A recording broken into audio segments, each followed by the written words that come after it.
Welcome to our presentation. My name is Hugo Baker. I'm joined today by Joshua, Yao, Yuming, and Jiyong, and we'll be discussing the issue of tackling childhood obesity. Our presentation will provide a detailed solution to the complex global problem of obesity using integrative thinking. It's now a major public health problem as it increases the mortality rate and the medical complications among children, which is why our proposal for this project will bring about immediate attention and action for policies and laws to be implemented that would stop the growing number of obesity. Firstly, we'll outline our stances on the topic. Then we'll examine the models, followed by exploring our pathways and finding a solution. So let's talk about the background behind obesity. This differs between age and gender. It also differs between size of children, and genetics are a big cause of childhood obesity, as well as pathological conditions. And parenting also plays a big part, which is to say the diet the child has. Primarily, though, the imbalance of energy intake and energy expenditure is what causes childhood obesity. And as children in their current age won't be able to overcome obesity on their own, this is the reason for adults needing to step in and provide guidance to overcome being sedentary and eating high fat foods. Now, what was the team's process in coming to a solution? Originally, our framework was developing solutions that would cure obesity. We found that this wasn't going to work, and instead, the framework has changed since it was treating obesity as a disease rather than a health problem. The framework was then adapted and pivoted to formulate solutions to reduce the figures. The team viewed the complex problem from the position of the government. The reason for this was that they were the most influential and have the most ability and power to make change in this space. Our two solutions simply are a basic law adapted from Japan known as shakuku and placing a tax on sugar.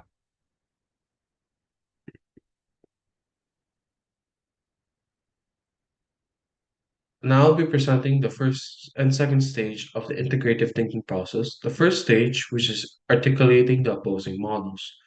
Stance number one is known as Shokoku, which is implemented by Japan, known as the Basic Law, which is enacted in June 2005, is basically knowledge about how to make better food choices. It was created due to the fact that there were a lot of cases of obesity, lifestyle-related diseases, and unbalanced meals. Benefits of this is that it promotes and educates people, especially children, how to live a long, happy life and how to develop a healthy mind and body. This also helps develop a child's character and survival skills. Disadvantage of this is that people may have issues of the government controlling people's choices to choose what they want to eat. The second stance is tax on sugar, basically tax on sugary products.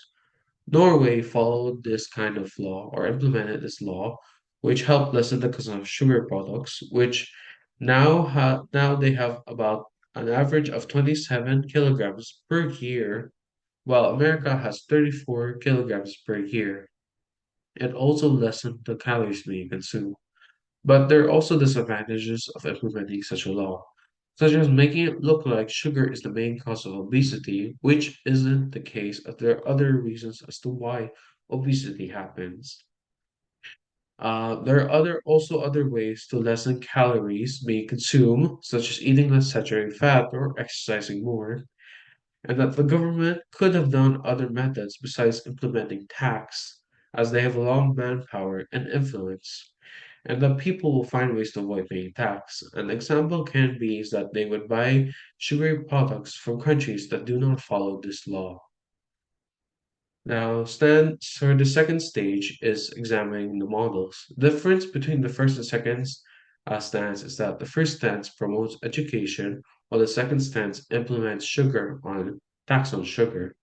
Similarities between the two is that both are law or policies implemented by the government and have been shown to be effective in a certain degree, but they do restrict the freedom of choice as well. The most value benefit we can get from the first stance is that it will help educate people and promote how to improve their mental and physical life. While the second stance is trying to teach people how to better control themselves from buying too much of a good thing. Now, assumptions we can make is that the first stance can be assumed is the government trying to restrict or control people, while the second stance we can assume is that the government is trying to steal money from the people through tax. But the reason as to why these laws were created is that there's a cause and effect.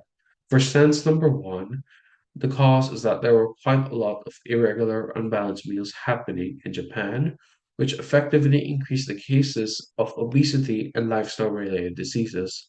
For stance number two, it was caused by average sugar consumption, which has been dramatically increased, which effectively increased the calories being consumed.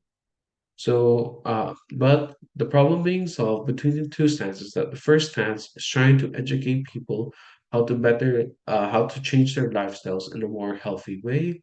The second stance is, I said before, lessen the consumption of sugar while teaching people how to make better life choices. Now we hand over to the next presenter to discuss the third stage. Thank you. Stage 3 will introduce the exploration of possibilities. Pathway 1 retain parts of the original models and combine valuable elements from each model to create the new answer. Model 1 indicates create healthy eating patterns through nutritional guidelines. Concretely reflects in parents and children learn about the knowledge of vegetables together, create a weekly meal plan, and can discuss healthy food choices. Choose fresher ingredients, for example, grocery stores, local farmers markets. Model 2 indicates policies to reduce the consumption of sugary drink.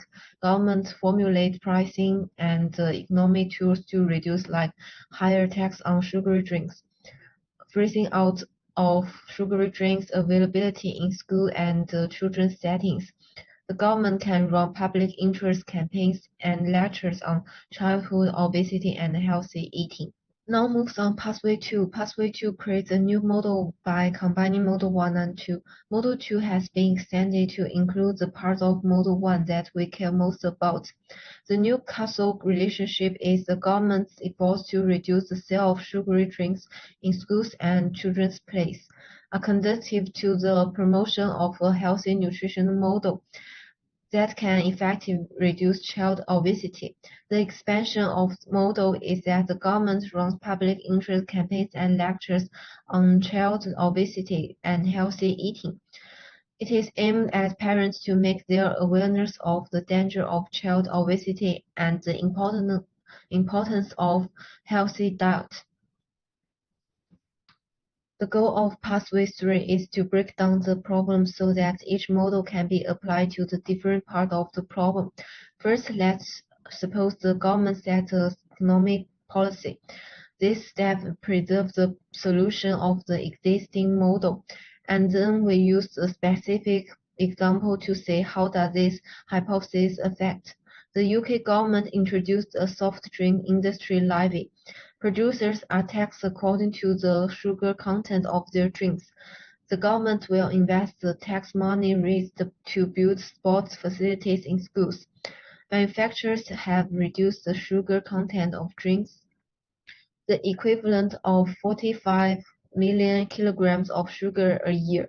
As a result, children's sugar intake is reduced, and the addition of sports facilities in schools could help elevate child obesity.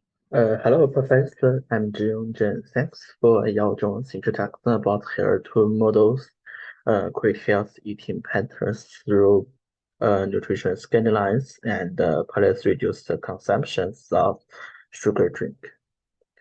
As I examined both models, I began to about their strengths and weakness, whether I could combine the strengths of the different models and improve on them, or whether there was another model was better. If the source method is a default to reduce adolescent obesity, it will not reduce, I think, adolescent obesity quickly. If outcome method is adopted to reduce obesity, it will increase difficult and cost of management. So I tried to a new model set up with the manager department and such as nutrition management department and sugar beverage consumption settlers department. The two departments consume the source and the results. The nutrition department calculates the average intake of the kinds of daily nutrients and formulate find intake standards of nutrients. For example, I think maybe each young people can consume 7 soda cans and 1 pound of sugar per week. The sugar the sugar brief consumption satellite apartment then check each household sugar taking to make sure it meets standards. So, according to the nutrient management department, this is, I think, only way to, I think, really control the opposite. I think maybe it's younger people's fat problems obesity. So, I think this to propertize this, I think really, you know, yeah. Then Yunmin Huang will introduce the solution and the conclusion. Thank you. Okay, thank you, Geo analysis of stage 4. Now let's talk about some solution to deal with the childhood offset problem. We believe that government intervention is the best approach to solve this problem. Restrict sugary drinks such as fruit juice, soda, and sport drinks. Taxation on sugary drinks is an efficient way to intervene or reduce sugar consumption. The evidence states that raising the price by 20% on sugary drinks can reduce the purchase power of sugary drinks by approximately 20%. Increasing tax revenue will lead to government spending rise. For instance, spending on infrastructures, subsidies to healthy food manufacturers, healthy care systems, and children's sports active events.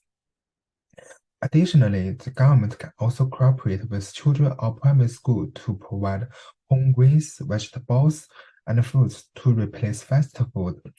Furthermore, most fast food or sugar drinks are combined with trans fatty acids, which may be especially harmful to heart health and may increase the chance of developing several malignancies. If the intake exceeds the standard, which is about 0.5% every day, the government should impose penalty on these suppliers.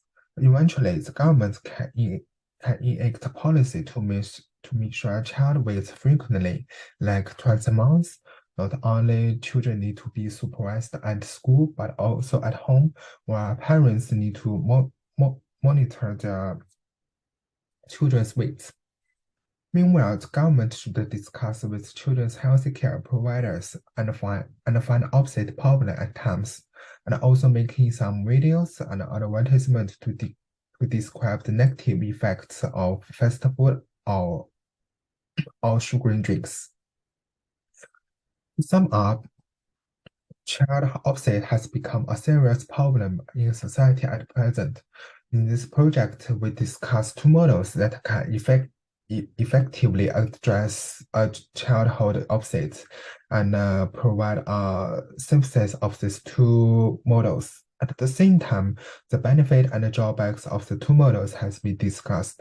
Furthermore, we combine the two models which connect healthy ways of eating and government interventions and create a new model and add some new valuable elements. Meanwhile, according to some figures and literatures to confirm the feasibility and efficiency of the new model. Overall, we can conclude that the governments, healthy food suppliers, and the consumers should change together to move forward and solve childhood offsets from the raw material used in the production of children's food to healthy diets, and a government healthy policy that can prevent or reduce problem of childhood offsets.